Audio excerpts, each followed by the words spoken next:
Methylenproton, Triclorid, intramolekulare Stabilisierung, Ethyldihydrosalzweimal plus 6 Ethylenglykol.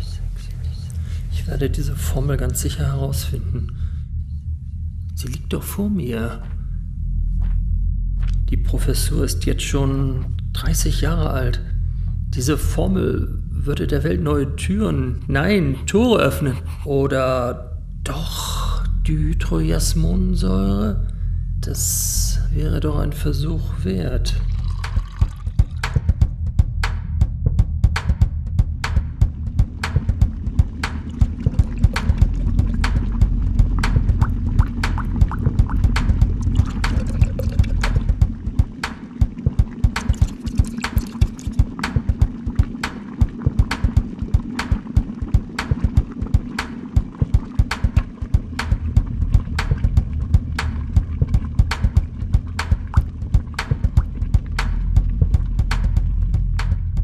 Da ist es nun.